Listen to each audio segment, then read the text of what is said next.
Монгол улс 1.5 сая км2-д газар нутагтай бөгөөд Монгол, Орос, Хятадын төрийн тэргүүнүүд 3 талд уулзалтаар 3 улсыг холбосон. Эдийн засгийн коридор байгуулах хөтөлбөр батлагдсан. Улаанбаатар хотын олон улсын нисэх онгоцны шинэ буудлыг даган хөгжих шинэ хотын газар нутаг нь замын өвд Алтан булаг чиглэлийн эдийн засгийн коридор дайран өнгөрч байгаа стратегийн чухал байршил юм.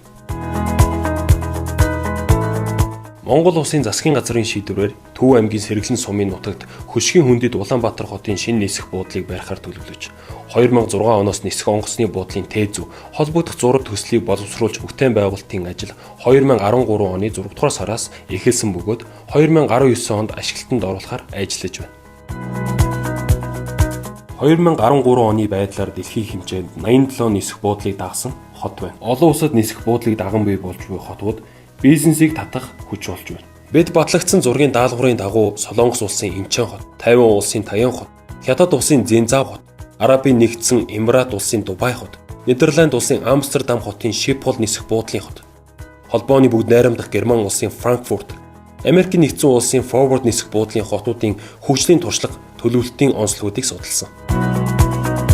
Шинэ хотын хөгжлийн ерөнхий төлөвлөгөөний тод тотголыг боловсруулахдаа Улаанбаатар хотын дагуу Хаяа хот тосгод Төв аймгийн 100 мод хот, Сэргэлэн сум, шинээр хэрэгжүүлэхээр төлөвлөж байгаа төсөл хөтөлбөрүүдтэй уялдуулан боловсрууллаа. Улаанбаатар хотын олон улсын нисэх онгоцны шинэ буудлыг даган хөгжих шинэ хот нь Улаанбаатар хотоос 53 км-ийн зайд орших бөгөөд Улаанбаатараас шинэ нисэх онгоцны буудлыг хүртэлх 32.3 км автозам хийгдсэн. Төлөвлөлтөөр Богдхан төмөр зам АН3 хурдны автозам баригдахаар төлөвлөгдөж зураг төслийн ажил хийгдэж байна. Шинэ хот нь дараах үндсэн зорилтуудын хүрээнд бодлого, үйл ажиллагаагаа чиглүүлж хөгжөхөөр төлөвлөлтийг боловсруулав. Nomadic City Монгол туурхтны бахархал үндэсний хэв шинжийг илэрхийлсэн хот болон хөгжих. Economic Free Zone буюу эдийн засгийн чөлөөт бүсийг байгуулан хөгжих. Logistics Hub холимог тээврийн нэгдсэн зангилаа төв болон хөгжих. High Technology буюу мэдээллийн технологи, биотехнологи, нано технологи чиглэлийн үйлдвэрлэлийг хөгжүүлэх. Smart City хотын орон зайн төвшөнд автоматжуулалт, сэргээгдэх эрчим хүчний хэрэглээг дэмжиж ухаалаг тээврийн сүлжээг нэвтрүүлэх. Нисэх онгоцны буудалтай хил залгаа орших шинэ хотыг төлөвлөхдөө аэродрон тавигдах шаардлагуудад нийцүүлж саадаг хязгаарлах аюул хүн А, Б бүс, саадаг хязгаарлах гадаргуу зэрэгцээ уялдуулан нислэхийг аюулгүй байдлыг хангасан төлөвлөлтүүдийг боловсруулсан. Төлөвлөлтөөр хөшгийн хөндий орчинд хот төлөвлөлтийн хориглох бүс, хот төлөвлөлтийг дэмжих бүс, хот төлөвлөлтийг хязгаарлах бүсийг тус тогтоож өгсөн. Төлөвлөлтөөр Улаанбаатар хөшгийн хөндийн чиглэлийн хурдны автозам, улсын чанартай АН3 хурдны автозам, одоо байгаа хот хоорондын автозам дайран өнгөрөх бөгөөд хот төлөвлөлтөө норм ба дүрм заасны дагуу хотын доторх зам тээврийн сүлжээг төлөвлөсөн. Нисхийн чиглэлийн үйл ажиллагааны бүс, эдийн засгийн чөлөөт бүс, үйлдвэрийн бүс, олон нийтийн бүс, орон сууцны бүс, ногоон байгууламжийн бүс, нөөц бүс.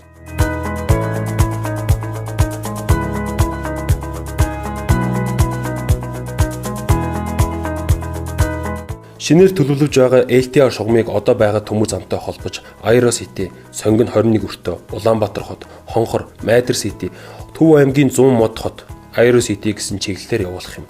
Ингэснээр тухайн суурьнд байхгүй үйлдвэр худалдаа үйлчилгээ бараа бүтээгдэхүүнээ харилцан солилцох зам тээврийн бүрэн боломж бүрдэнэ.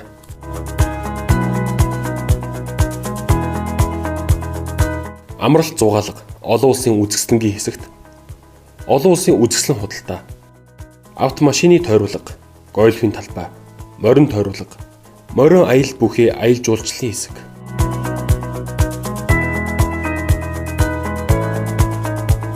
Аялал жуулчлалын хэсэгт иргэний нисхийн харьяаллын үзвэр, үйлчилгээ, худалдаа, бизнесийн хэсэг, хотын ажил хэргийн төв, үзэсгэлэн худалдаа, энтертеймент төвүүд байна.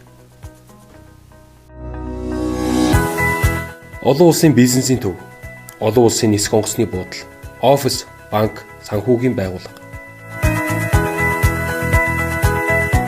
Худалдаа үйлчилгээний төв.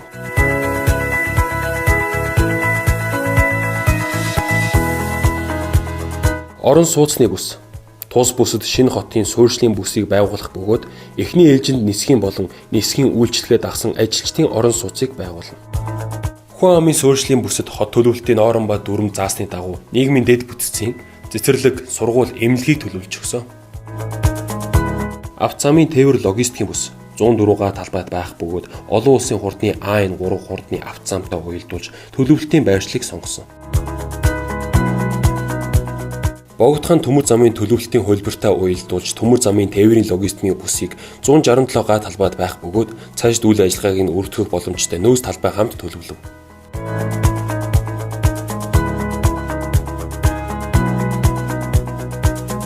Хөшгийн хөндийн нисэх онгоцны шинэ буудлын үйл ажиллагаатай уялдуулж агаарын карго, агаарын тээврийн логистикийн бүсийг 96.6 талбайд байхаар төлөвлөлтөнд тусгав.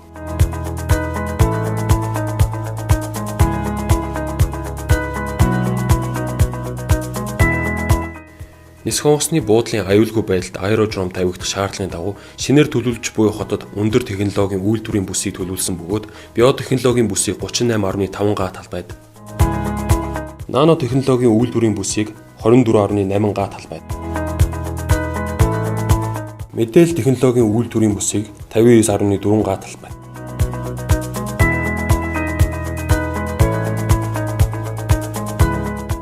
инженерийн бэлтгэл арга хэмжээ.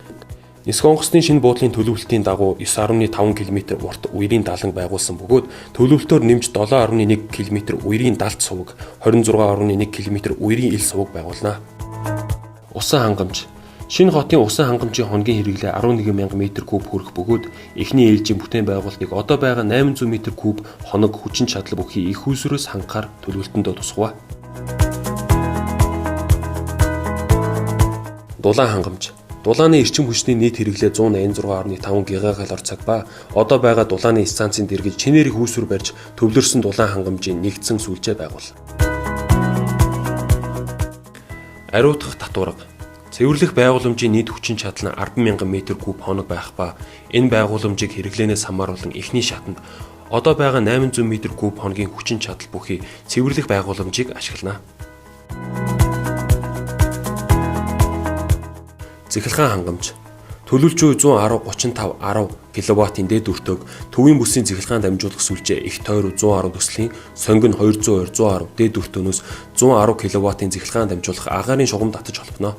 Тус дээд өртөөний 35 кВт-ийн хүчитлийн түвшинг 100 мод 35-10 кВт-ийн дээд станцын 35 кВт-ийн талтай холбож 2 дахь дижээлийг хангахаар тооцсон. Харилцан холбоо. Дамжуулах сүлжээг Улаанбаатар хотоос 48 корын шилэн кабель татаж мэдээлэл холбооны нэгдсэн төвтэй холбож суурьшлийн бүсийн дотор худаг сувгчлалын байгууламж, телевизийн дахин дамжуулах станц, үүрэн холбооны бааз станцуудыг суйрлуулан харилцан холбооны үйлчлэгээр хангана.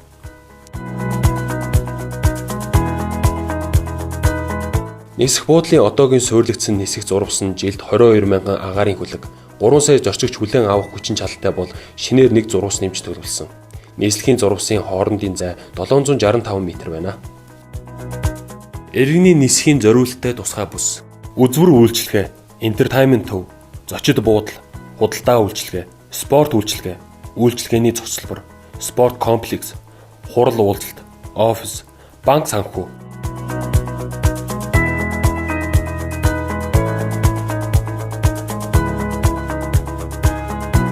Эдийн засгийн чөлөөт бүсийн харагдах байдлыг дээрээс нь харахад гэрэг хэлбэртэй байхаар төлөвлөж, чөлөөт бүсэд ирсэн гадаадын зочид, төлөөлөгчид Монголын түүх соёлтой танилцах боломжийг бүрдүүлнэ. Чөлөөт бүсийн барилга байгууламжийн архитектур дизайны хувьд их Монгол улсын хил хязгаарт багтаж байсан улс гүрнүүдийн уран байрлахын шийдлийг ашиглан аялал жуулчлалын шинэ брэнд үүсгэхээр төлөвлөлтөнд тусгасан.